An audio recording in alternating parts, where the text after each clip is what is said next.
Meanwhile, tensions continue to mount between Syria and Turkey. Cross-border exchanges have killed 5 Turkish civilians and 12 Syrian soldiers. CCTV's Tony Cheng has more from Turkey. The Turkish military base above the village of Govech.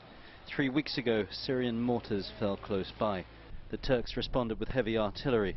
Since then, silence. Life in the village has now returned to normal. Even the shooting and artillery they used to hear every day from far away seems to have faded into the distance. A group of Syrian men relax in the village square. They say food is in short supply across the border, but otherwise, after months of fighting, things are quiet.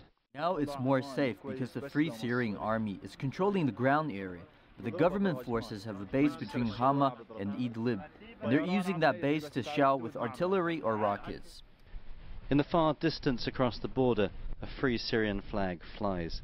This was the last major battle in the area, we're told. Along the border, the Turkish military is on alert. They've been keen to keep Syria's troubles from spilling across into Turkey. According to the Turkish media, the army has fired on Syria 87 times since the beginning of October. They claim they've destroyed tanks, artillery, mortars, and killed 12 Syrian soldiers in response to the mortar attacks that killed 5 Turks. This 15-year-old Syrian boy had just arrived in Turkey. All the villages around us are under the control of the Free Syrian Army, he said, but 2 army checkpoints remain and they're still shelling and bombing from jets. The villagers here say there's been very little fighting on the other side of the border in the last 3 weeks since the Free Syrian Army took over.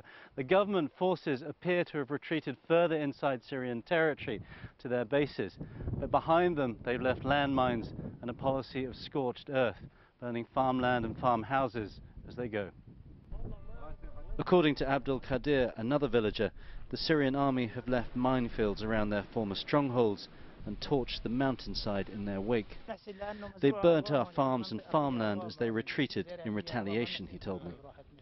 For now, a semblance of the former tranquility has returned to the hills of Hatay province, but no one is sure how long this temporary peace will hold. Tony Cheng, Govech village in the Turkish border province of Hatay.